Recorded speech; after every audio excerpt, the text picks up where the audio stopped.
Bella Cucina. So ngayon mag-taste tayo ng iba't ibang food nila dito. And ito yung pinaka famous sa Visayas, like sa Cebu, sa Zamboanga. So titikman natin. Yung pinaka famous nila dito is shoot to kill na tinatawag with inasal.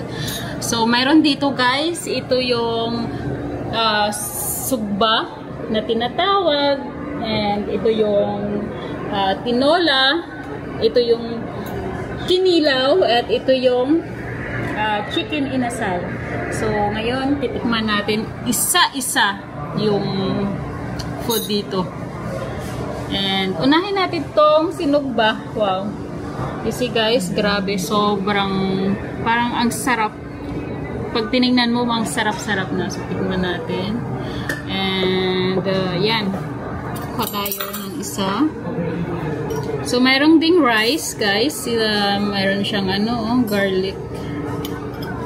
Mayroong atsara. Atsara yata ang tinatawag. Ayan. Ang sarap. So, tingnan natin itong soba, guys. Ayan. Ito, masarap to guys with, ito, meron pang suka na Pinoy talaga yung lasa. Guys, tignan nyo. Napaka, ayan, ayan, oh. Mas masarap to pag sinausaw natin dito. Ayan. Pwede ito isausaw dito, no? Ayan, oh. Tapos tikman natin. Ayan. Okay. Tikman ko muna. Ang sarap. Wait, masarap to guys pag may rice. Sobrang sarap.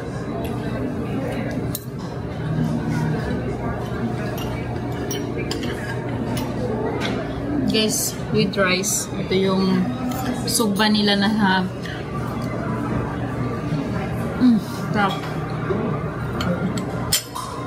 The best. So guys, tikman natin tong. Ito naman guys is tinolang tuna. So tikman natin. Yeah.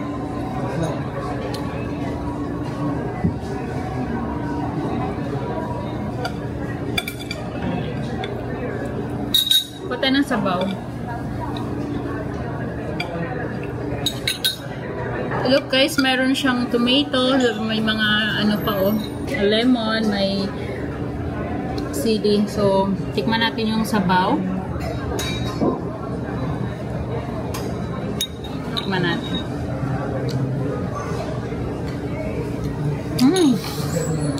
Ang sarap. Ano talaga guys, Filipino food talaga. Ang sarap ng sabaw.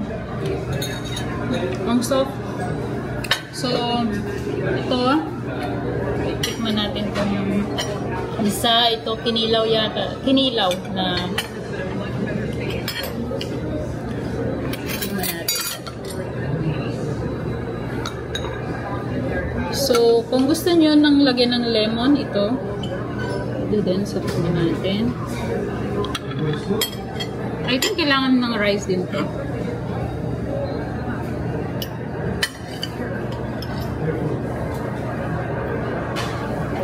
You see? Ang sarap.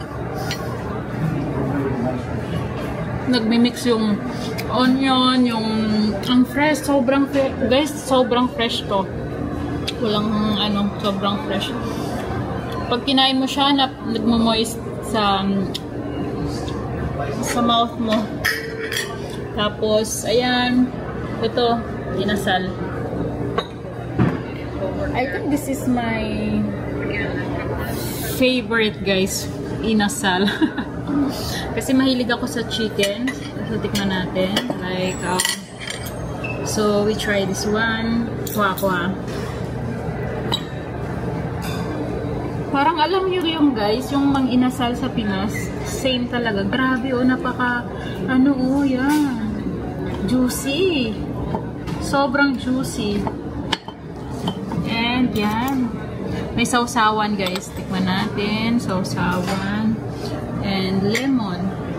You see?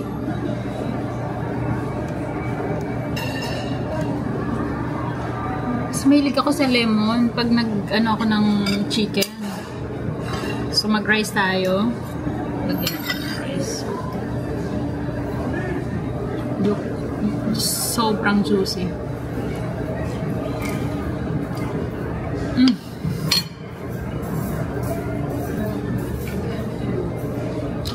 Ang sarap. Ang sarap, guys. Ito guys, may tsara pa siya. Wow. Sobrang sarap, guys. Wow. Thank you. So guys, tikman natin yung halo-halo ng Sambuangueña Villa Cocina. So, wow. Look at the halo-halo, guys. Yung mga sahog, mayroon kompleto. So, this is $12 here at the Sambuangueña Cocina, guys. So, tikman natin. Kompleto yung sahog. Ihalo nyo lang siya, guys, ng ano. Wait. Tikman natin.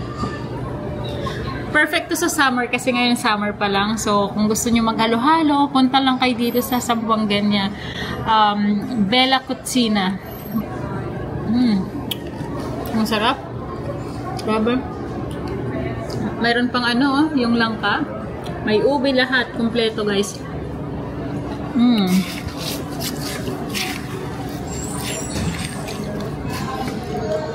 Sakto lang yung taste niya kasi hindi siya matamis. Basta sakto lang. Harap. Perfect. Hi guys, we're done eating now. It's very nice and very good experience here in the Sambuangueña Villa Cocina. So, napakasarap ng mga pagkain, sobra. So, nandito po yung CEO ng Sambuangueña, si Sir Glenn, the CEO of the cuisine here. So thank you so much, sir, for having me and for the delicious food. Thank you. I really appreciate it. Pleasure. It's my first time here, but it's amazing. Anytime. So guys, if you want to book the like parties, like birthdays or weddings, so you come here at the Sambuangueña Villa Cocina. So you can call this number here. So dito po. Sobrang napakabait ng owner, CEO, tsaka yung mga staff dito. So, it's amazing. Thank you, sir. Thank you so much. All right. Bye. Bye, guys. See you.